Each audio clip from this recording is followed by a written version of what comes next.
ফিরে এলাম বিরতির পর। এই মুহূর্তে আমরা সরাসরি চলে যাব সল্টলেকের বিসি ব্লকে, যেখান থেকে রয়েছেন আমাদের প্রতিনিধি সুতপা সেন, এবং সুতপার সঙ্গে রয়েছেন বিধাননগরের জোট প্রার্থী অরুণাভ ঘোষ।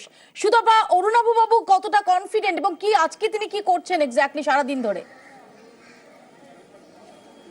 হয়ে গেল মপি, আমরা অরুণাভ বাবু আমাদের সাথে আছেন, তার সাথে কথা বলে নেব। অরুণাভ, আপনি সকাল থেকে এখনো পর্যন্ত যা ভোট হয়েছে এখানে, আপনার কি অভিমত? মোটামুটি পিসফুল। মোটামুটি কেন পিসফুলি, দু এক জায়গায় যেমন আমাদের সিটি ব্লকে সল্টলেক পয়েন্ট স্কুলে এজেন্টকে ঢুকতে দেয়নি ওখানকার কাউন্সিলর, এবং প্রিসাইডিং অফিসারকে যখন বললাম আপনি করেছেন কেন, বললো নেবারিং বুথ। আমি নেবারিং বুথে তো আইনটা আছে, আপনি জানেন না? বললো আমি কি করবো, আমায় থ্রেট করেছে কাউন্সিলর। তো আমি সিআরপিএফকে ডাকলাম, ডেকে বললাম আপনাদের সামনে থ্রেট করলো।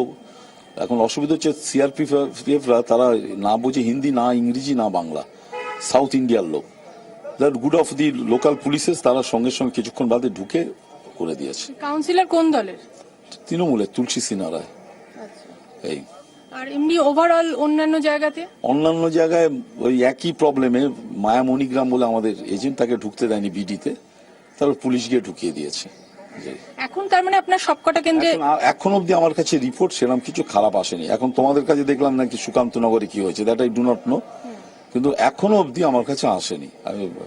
এই যে পুরসভা ভোটের যে অবস্থা আমরা দেখেছিলাম, সিচুয়েশনটা দেখেছিলাম, সেই অবস্থা আর আজকের অবস্থা না, একদম না। পুরসভা তো ভোটই দিতে পারেনি, কেউ ভোটই দিতে পারেনি। 86% ভোট এই বুথ থেকে পড়েছিল, ফাঁকা। এবং ওখানে 150-200 লোক ওই কোণের বাড়িটা বসেছিল, মহিলা পুরুষ মিলে, তারা এসে ভোট দিয়ে চলে গেছে। সেই সিচুয়েশনটা নেই, সেটা নেই। বহিরাগত দেখতে পাচ্ছেন? না না না, দেখছি না, দেখিনি। আসি ভোট দিতে যাই। অরুণাভ ঘোষ তিনি সকাল থেকে লাইনে ছিলেন, ভোটের লাইনে, সেখান থেকে এসে আমাদের সাথে কথা বলছিলেন, এবং তিনি যেটা বললেন এখনো পর্যন্ত কিন্তু শান্তিপূর্ণভাবেই ভোট হচ্ছে, এবং গতবার অর্থাৎ পুরসভা নির্বাচনে যে চিত্রটা দেখা গেছিল তার থেকে কিন্তু সম্পূর্ণ ভিন্ন চিত্র দেখা যাচ্ছে এখন পর্যন্ত আজকের ভোটে। সুতপা, ধন্যবাদ। সুতপা সেন আমাদের সঙ্গে এতক্ষণ সরাসরি কথা বলেন, এবং অরুণাভ ঘোষ তিনি জানালেন যে দু একটা খবর ছাড়া মোটামুটি ভাবে শান্তিপূর্ণ হচ্ছে বিধাননগরের ভোট। আমি এখানেই বৈশাখীর কাছে আসবো। বৈশাখী, মাত্র মাস 6 আগে যে চিত্র দেখেছিলাম, আমার মনে আছে যে বিধাননগরের একজন ভোটার তিনি অভিযোগ করছিলেন যে ঘুম থেকে উঠে বাড়ির বাইরে পা দিয়ে নাকি দেখেছেন যে শয়ে শয়ে মানুষ তারা রয়েছেন, যেরকম কুম্ভ মেলা বা মকর সংক্রান্তির মেলার সময় যেরকম দেখা যায় সেরকম নাকি শয়ে শয়ে, এরকম একটা অভিযোগ করছিলেন। সেখানে দাঁড়িয়ে আজকে 6 মাস পরের এই ভোটটা, শনিবার থেকে এরকম একটা আভাস পাওয়া যাচ্ছিল, কিন্তু কারণ যেভাবে তোমাদের বারবার ক্যামেরাতেও ফুটে উঠছে ওই চিত্রটা, যে যেভাবে সেন্ট্রাল ফোর্স পুরো জায়গাটাকে স্যানিটাইজ করার চেষ্টা করেছে। ফার্স্ট হচ্ছে কনফিডেন্স বিল্ডিং মেজারটাও তৈরি হয়েছে আমার মনে হয়। এই যে মানুষ মার খাওয়া সত্ত্বেও, তোমরা আজ সকালে দেখাচ্ছিলে একটি ছোট ইঞ্জিনিয়ারিং এর ছাত্র, সে বলছে যে মার খেয়েছি তাও ভোট দিতে যাব। যারা বিধাননগরে সাফার করেছেন তারা কিন্তু ভেতরে ভেতরে রেজলিউট হয়ে গেছিলেন যে আমরা ভোট দেবই। সেইখানে একটা বড় ফ্যাক্টর বলে আমি মনে করি।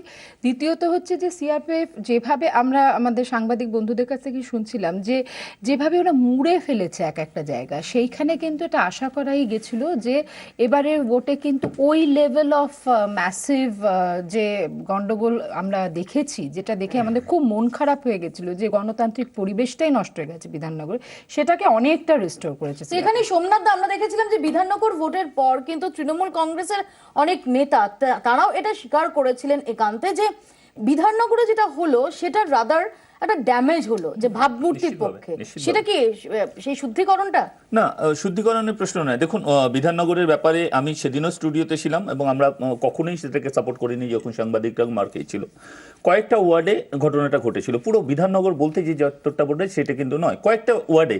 কারণ যদি না হতো, ইভেন যখন সব্যসাচী দত্ত তিনি যখন মেয়র মনোনীত হচ্ছেন, তাকে যখন এ সম্পর্কে প্রশ্ন করা হয়, তিনিও কিন্তু বলেছিলেন যে আপনারা কি আমার ওয়ার্ডে কোনো গন্ডগোল দেখাতে পেরেছিলেন, তিনি এটা থেকে ডিসটেন্স অ্যাওয়ে করেছেন। শুধু তাই নয়, ওইখানে যদি হতো তাহলে সিপিএম এর 2জন প্রার্থী জিততো না, কংগ্রেসেরও 2জন জিততেন না। সুতরাং সমস্ত ওয়ার্ডে এটা হয়েছে, এটা ঘটনা না। কিছু একটা কয়েকটা ওয়ার্ডে ঘটনাটা ঘটেছে যেটা রাজনীতি, এক মিনিট, সেটা রাজনীতি এবং গণতন্ত্রের পক্ষে ক্ষতি ছিল, এটা কিন্তু অস্বীকার করার কোনো জায়গা নেই। গণতন্ত্র এবং রাজনীতি, যে কোনো রাজনৈতিক দলের পক্ষে এটা প্রচন্ড ক্ষতিকারক ছিল, অস্বীকার করার কোনো জায়গা নেই। কনকদার কাছে আমি এখানে আসবো। কনকদা, সেখানে দাঁড়িয়ে অরুণাভ ঘোষ আজকে তাকে যেরকম কনফিডেন্ট অন্তত সকালে লাগছে, এবং এখন অব্দি ভোট যেভাবে চলছে তাই নিয়েও তিনি আশ্বস্ত, তো এটা কি আপনাদের পক্ষে যথেষ্ট আশাব্যঞ্জক? একেবারেই কংগ্রেসীরা যে গল্পের গরু গাছে তোলে না এবং মিথ্যে করে কোনো সংবাদ পরিবেশন করে না, এটা তার প্রমাণ অরুণবাবু নিজে স্বীকার করেছেন যে এখনো পর্যন্ত আমার কাছেও যা খবর, কারণ আমি অরুণবাবুর ভোটার, আমার কাছেও যা খবর এলাকায় মোটামুটি শান্তিতে ভোট পর্ব চলছে এবং গতবারের যে ছায়া ছিল সেটা মানুষ মুছে ফেলতে চাইছেন তাদের উপস্থিতি দিয়ে। মানুষ বলতে চাইছেন যে গত বছর যেভাবে ভোট দিতে পারিনি, এবার নিজেরা উপস্থিত থেকে ভোটটা দিয়ে প্রমাণ করব যে সন্ত্রাসকে আমরা ভয় আমি পাই না। রাজুর কাছে একটু আসি যে রাজু, যেভাবে আমরা আজকের যে 49 কনস্টিটিউয়েন্সিজ আমরা দেখছি তার একটা বড় অংশে কিন্তু বিজেপি নির্ণায়ক। বিজেপির ভোটটা কি হবে, বিজেপি সেটা ধরে রাখতে পারবে? লিডও ছিল লোকসভাতে, বিধাননগরে লিডও ছিল বিজেপি আমরা এবং শুধু লোকসভার হিসাব হলে আমরা অনেকগুলো সিগনিফিকেন্ট নাম্বার অফ সিটস তাতে বিজেপি 35% এর মতো ভোট ছিল বিজেপির পার্সেন্টেজটা, সেটা কারণ বিজেপি সেটা ধরে রাখতে পারবে নাকি বিজেপিটা অন্য জায়গায় শিফট করবে, এটা কিন্তু একটা নির্ণায়ক ফ্যাক্টর হতে পারে। সেখানে দাঁড়িয়ে আপনাদের কি এক্সপেকটেশন? দেখুন, আমাদের ভোট যা ছিল ইনট্যাক্ট আছে, আমাদের ভোট আরও বাড়বে। কারণ বাংলার মানুষ এই যে জোট বলুন, সিপিএম কংগ্রেসের অনৈতিক জোট, সিপিএম এখন বাধ্য হয়ে কংগ্রেসের কাছে যাচ্ছে। বাংলার মানুষ এই জোটকে কিন্তু মেনে নিতে পারেনি। আপনাদের সাথে বিজেপির জোটটাকে মেনে নিয়েছিল? আমাকে একটু বলতে দিন। বিজেপি না, আপনি আপনাকে একটু বলতে দিন। আমি বললে আপনি নিশ্চয়ই আপনি বলবেন। অনৈতিক জোট বললেন সেজন্য বলছি। আপনি আপনার সময় আপনি বলবেন। বিজেপির সাথে যখন জোট হয়েছিল তখন তাহলে আপনারা কেরালায় গিয়ে কেন জোট করছেন না? সেটা তো আপনারা ত্রিপুরায় কেন জোট করছেন না? সর্বভারতীয় ক্ষেত্রে আপনারা বাংলায় কেন জোট করতে হলো? আমরা আপনাদের লজ্জা করে না? আপনাদের অধীর চৌধুরী, তার জন্য কেবলমাত্র এই জোট হয়েছে। আজকে মুর্শিদাবাদে কি পরিস্থিতি ছিল অধীর চৌধুরী, কারা সৃষ্টি করেছিল? আজকে অধীর চৌধুরীকে বামফ্রন্টের আমলে কিভাবে করেছে, কিভাবে কথা বলবেন না? প্রধানমন্ত্রী যে প্রধানমন্ত্রী চিটিং প্রধানমন্ত্রী সারা ভারতবর্ষের মানুষের কাছে চিট করেছেন, তারপরেও তাকে বলছেন আপনি অধীর চৌধুরীর লজ্জা করে না। অধীর চৌধুরীর লজ্জা করবে কেন? অধীর চৌধুরীর লজ্জা করবে না কেন? নরেন্দ্র মোদী চিট করেছেন, আপনি ওই কংগ্রেসের লিডার হয়ে কথা বলছেন। কালো টাকা ফেরত আনবে, কালো টাকা ফেরত আনবে, কার জন্য দাঁড়ান? কত লক্ষ মানুষ কালো টাকা ফেরত দিয়েছে? কালো টাকার লিস্ট বার হলে আপনারা সব থেকে বেশি বিপদে পড়বে। আচ্ছা, আমরা সেই প্রক্রিয়া চলছে, আরে সেটা বিপদ ফেরত চলছে। আমরা চলছে। ফেরত আমরা আসবো একটা ছোট্ট বিরতি।